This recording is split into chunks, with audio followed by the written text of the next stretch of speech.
Hello, hello. I hate my voice when I do that. It's ridiculous. Just checking, making sure I am live. Beautiful. I think we are live. If you are joining us on replay, as usual, I want you to type in hashtag replay so I know where you're at. Otherwise, I'm not at the height of fashion. Okay, we've discovered this. Otherwise, so I know where you are. I know where you're at. I know what you're watching. I know what you need and what's useful. So yeah, type in hashtag replay. Or say hi. That's all I need. That's all I want. I'm just a simple girl asking for some simple things. Sounds about right. Anyway, how are you? I hope you're doing well. Welcome along to today's live. Today's live is just going to be a bit of a rant. Not necessarily a rant, just a wee bit of info, a little bit of help, a little bit of guidance because of something that came up to me. Something that came up last week, and I was like, got to do a live about that. So I thought I'd jump on, and you wouldn't even know, but this week was supposed to be all about sleep and the importance of sleep and how and why it correlates with weight loss and weight gain. But you wouldn't know that because I've not posted anything about sleep because I've had so much else going on in terms of like content like rushing through my mind. My ADD is like, Bianca, you just got to get this out while it's on your mind. So like screw all the planning that you took hours and hours doing. Let's just throw out something that's on your mind. So here we are. But this one is called Don't Let Your shitty mood, ruin your progress. And this came up to me in a client session last week. And so I wanted to bring it up because has massive impact. It has a massive impact on your weight loss, your weight gain. And even if you're not on a weight specific journey, and you're wanting to adopt a plant-based lifestyle, maybe you're just wanting to live a healthier lifestyle, maybe you're wanting to be vegan, whatever it is that you're choosing to do.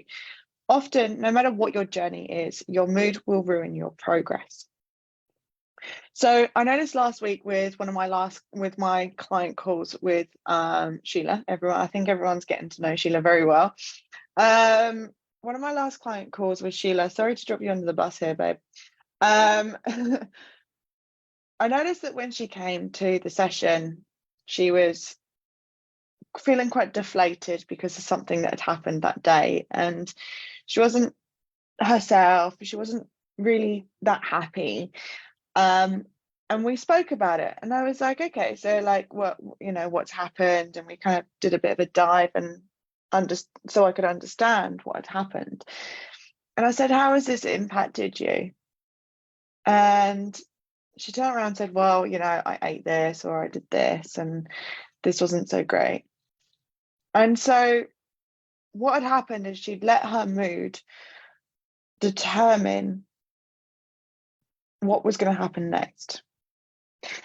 And subsequently, what happened next wasn't in line with her goals. And that's totally fine. Like, this happens, yeah? This is weight loss. This is real life.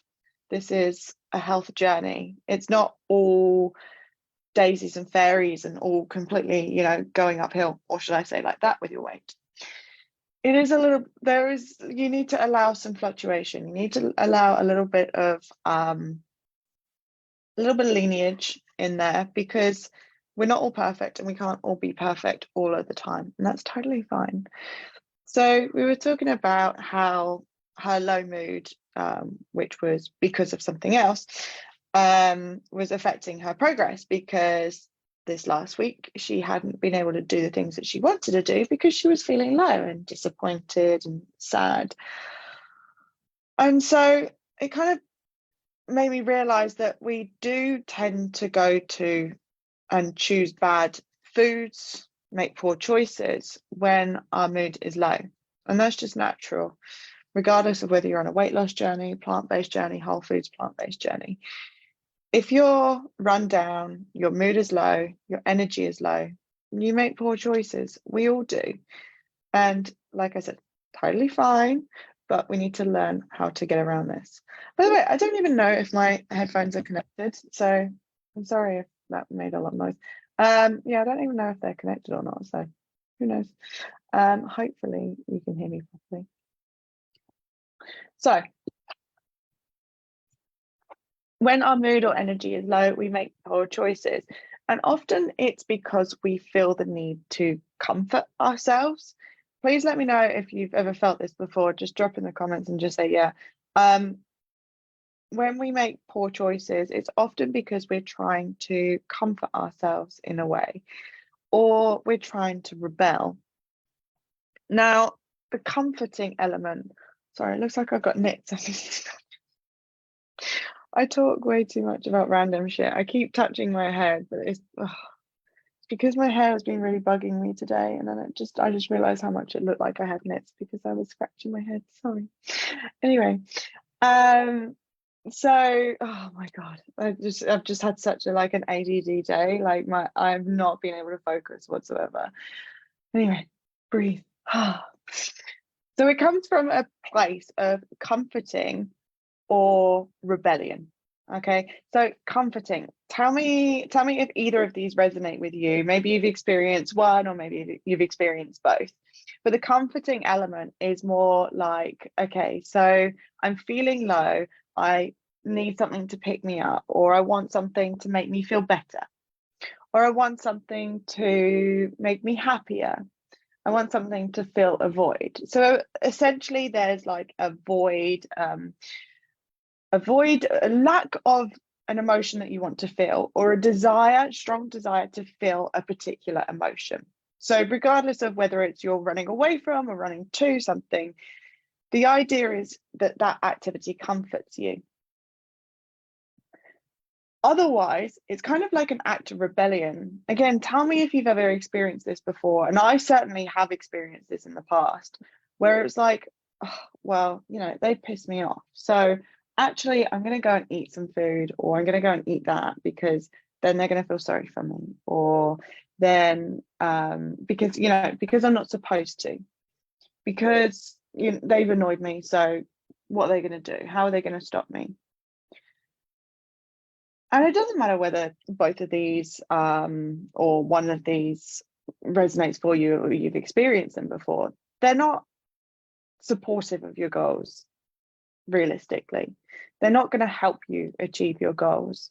But understanding the triggers and the responses is very, very important, because if you don't, you're going to ruin your progress. So that's why this whole video is talking about don't let your shitty mood ruin your progress. Now, your shitty mood might not necessarily be an angry mood. It might be angry or upset. You might be frustrated. You might be disappointed. You might feel let down. You might be stressed. Whatever it is, affecting your progress is not on. So I want you to start understanding your triggers and your responses. So the trigger could be a lack of emotion, so a lack of happiness, or the other way around, which is searching to fill a void. The void is the void of happiness. The void is the lack of empathy or sympathy. So that's why you might feel the need to comfort yourself. That could be the trigger. Okay.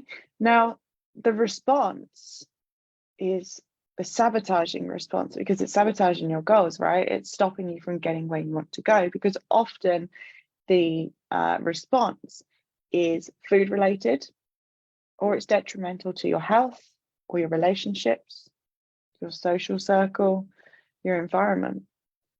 So common responses to this lack or void or rebellion is food, which is 99.9% of the time not healthy foods, not whole foods, plant-based foods.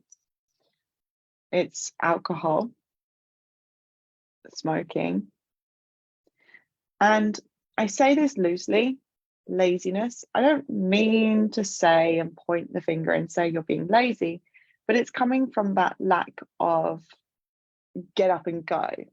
So for example, I'll use one of my own examples.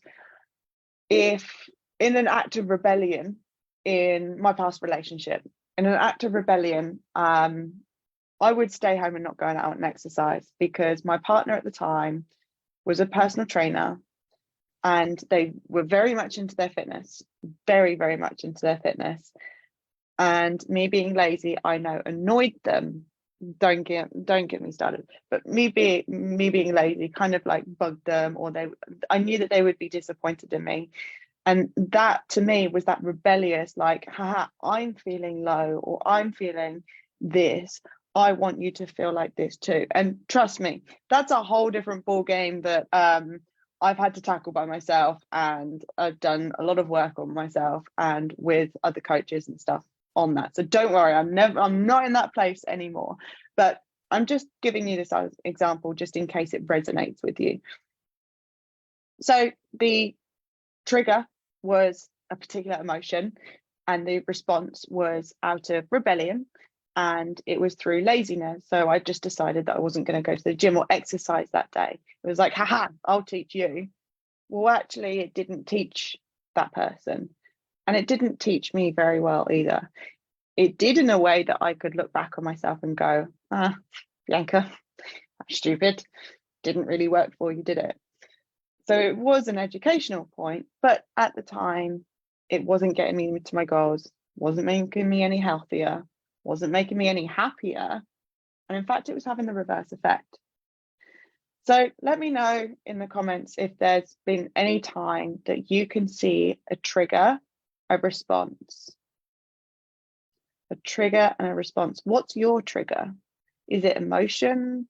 Is it a circumstance?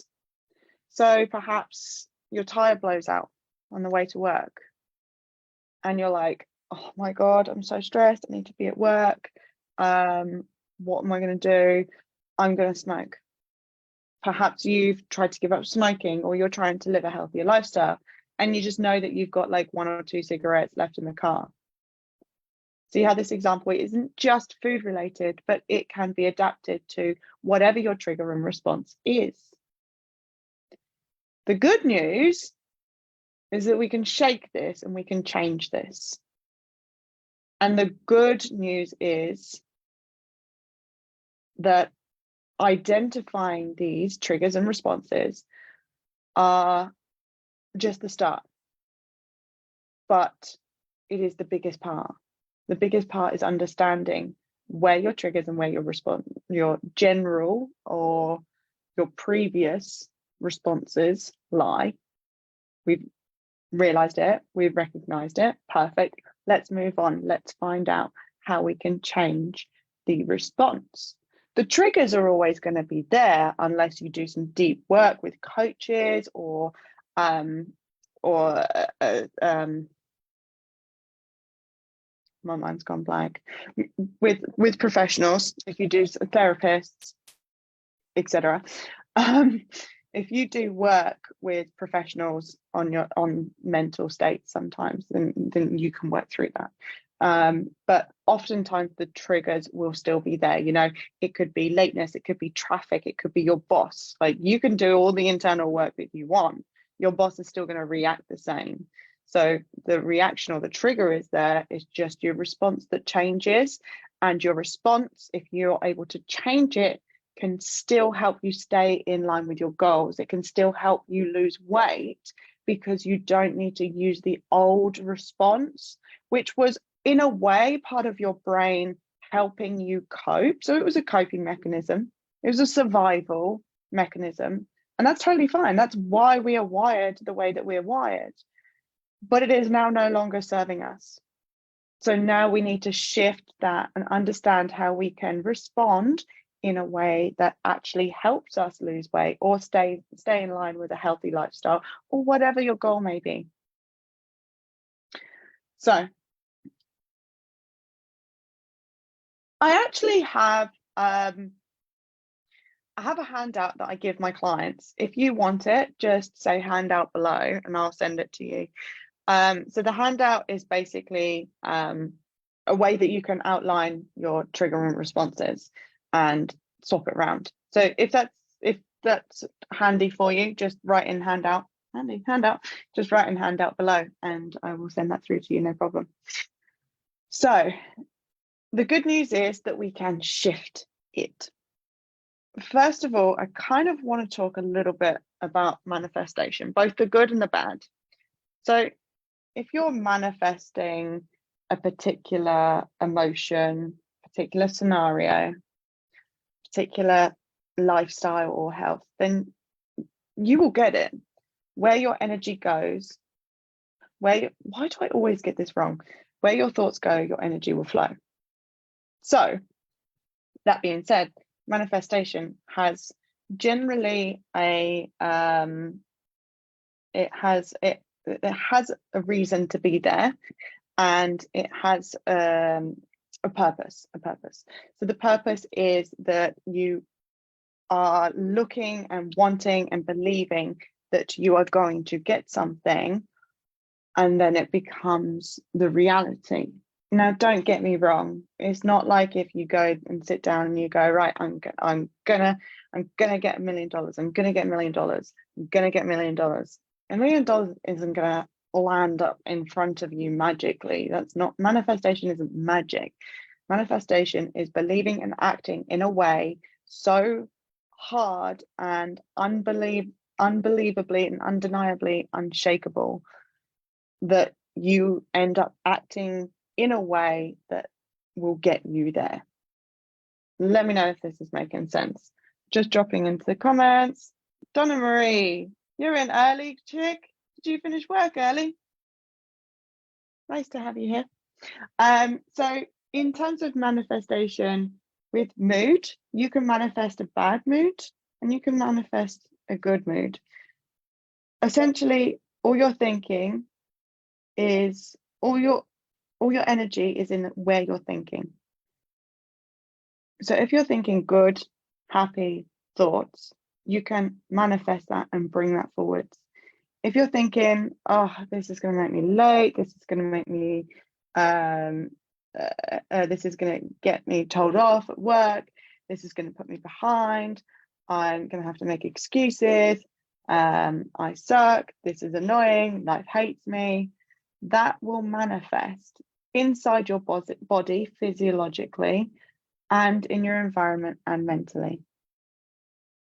So your mood, you can manifest a good mood by believing and knowing and understanding that you are in a good place regardless. The universe has got plans for you, you know, fate, whatever you believe in, it is there and it's working for you. You just need to understand the positives of that situation. Now, I understand sometimes this might be really, really difficult, especially in hard times, because you might turn around and say, fucking hell, Bianca, like, how am I supposed to manifest a good mood? I've just lost a family member or a friend, or God forbid. Or you might say, I'm in debt and I'm losing my house and this and that. I understand it can be difficult, but on a day-to-day, to try and achieve your goals, it works. So going back to mood and ruining your progress, you have an option. So when you have your trigger, and like I said, these triggers are always going to come up. They're going to come up when you least expect it. Know what your reaction is and start believing in a new reaction.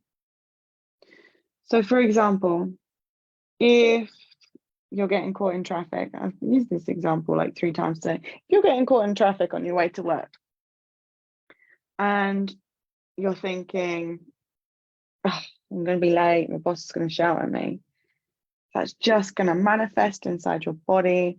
It's going to make you feel shit. It's going to make you rush, feel stressed.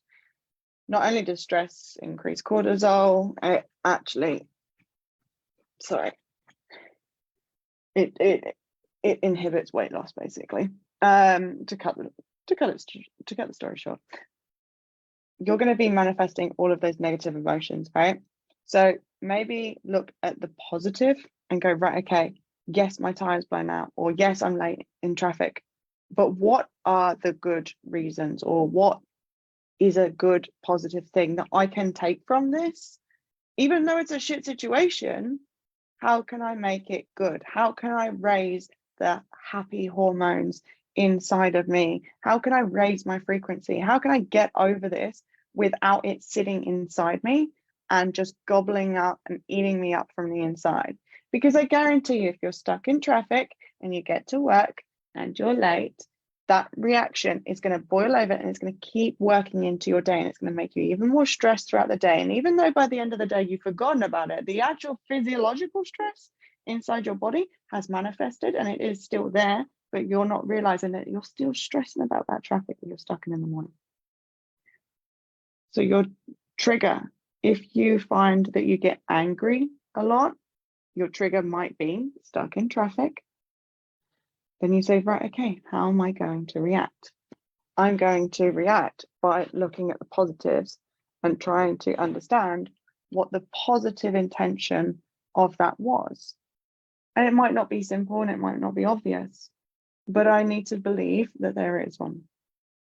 On a different note, if you're here for weight loss, your trigger might be your child or spouse has a go at you. Don't really feel loved when they have a go at me. I'm just going to eat because I feel better when I eat. But eating to make yourself feel better is ruining your progress. So because your mood is low, because you are lacking in that love department, food then becomes the nemesis, just purely because it is not serving you in a way that you don't realize at the time. So change your mood. Okay, I feel love. The best way to change it is to pinpoint it and understand where it's coming from. And I'm doing this more and more every day, where if I notice a trigger going off in my mind and I'm like, oh, how dare they? How dare she? How dare he? Or, oh, well, that's unfair. Or, that kind of reaction, I'll go, right, okay, so why am I having this reaction? What is it that I am wanting to feel, not feel, do, not do? And then once you label it, it's so freaking easy to not soothe yourself with things that are ruining your progress, i.e. food, i.e. arguments, i.e. stress.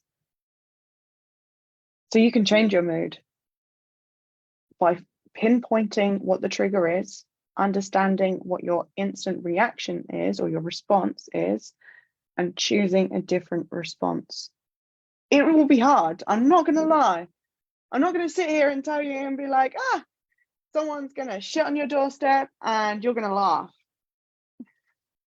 I mean, if you laugh, and so be it. That's good for you. I don't think I could laugh. But I am saying after a while, after practice and after consistency, it does get easier, folks. It gets much easier. All right, that's half an hour of me yabbering on. I'm going to go. Please let me know if you found this useful. If you did, if you didn't, give me a love, give me a thumbs up anyway. Just to let you know, I'm still kind of like, I don't like to say this because I'm still auditioning. I don't like that word. I don't know what else to say, in all honesty. I'm still having chit chats with people to see if anyone is ready for some badass coaching, which commences in February. So if this is something that you're interested in, you want more details on, pop a message below and just say deets, and we can get a chat booked in, completely free. And all I want to do is just check your coachability, make sure that you are ready for it, make sure you have some goals in mind, and see if the Regenerate program is for you. Let you decide if it's a good fit for you. And then the two people who are successful on both sides, so if I choose yes and you choose yes, the two successful people will be going into 6 months of coaching, come off price. So 6 months for the price of 3. Okay, so I'm still doing that. Just message Deets below and I will get that booked in with you. Awesome. All right, take care. Much love, and I will see you later. Bye.